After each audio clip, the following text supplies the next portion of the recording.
Haga Jingkhlain FIFA World Cup naga Group C hapdeng ka Haiti Persia ika Scotland. Bad kani kadai ka sen ka baar baka Haiti kayo banile kai haka FIFA World Cup hadin san peu Snem.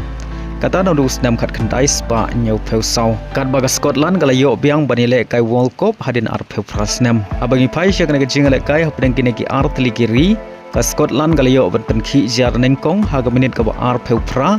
Lengbau magin ubadai urang elekai ubayelekai na klub Aston Villa. Badai lama ngane ke Shigul ka Scotland ka tam da Shigul lanot hadu bukut ka kela Stem. Abangi pai pat sya ka kela met ka Jingkhlain ka ne kumju wala kirang elekai chung ka Haiti kela nyonteng banyo tap ya kul penya khaj.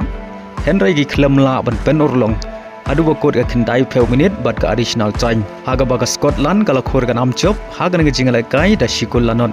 Bat lengbang ne jing job ka Scotland kalau khor beang ya ka nam job haga Jingkhlain FIFA World Cup hadin live pen Snem kata na du Snem khat kendai spa kendai peu bad gum juru leng ba ne jing job ka Scotland ka bad ya ka kerdan ka Nyngkong Jong ka Group C haga Jingkhlain na ka Group D hapren ka Australia Persia ka Turkiye ka Australia ka bedai ka ri ka beliau benrung syadu ka round of 16 haga World Cup baladep kat ba ka Turkiye kalayo biang badile kai World Cup hadin peu sau Snem. Abangi pai sya kani ka Jingkhlain ka Australia kalayo penki jar Nyngkong haga minit ka ba peu nyau lengbau ne story Iran kunda ubadai urang ubayelekai na klub Watford haga EFL Championship. Badai lemang ne ka Shigul Jong ka Australia omdan syu ki bayo penki jar hadu bokot ka kela Stem. Abangi pai pat sya ka kela mid kirang elekai ka Turkiye kila nyonteng ya ka Australia banyo tap ya ka gol pen ya khaj.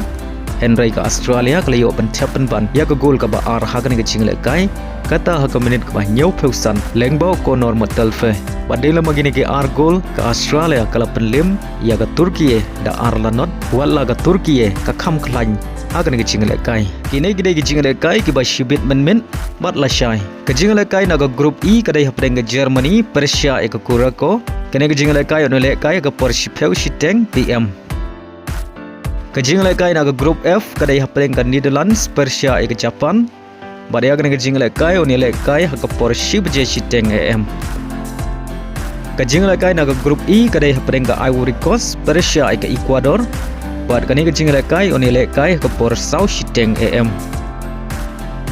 bad ka Jingkhlain na ka Group F kadai hapdeng ka Sweden Persia ka Tunisia bad ka Jingkhlain oni lekai ka Pornyau Shiteng AM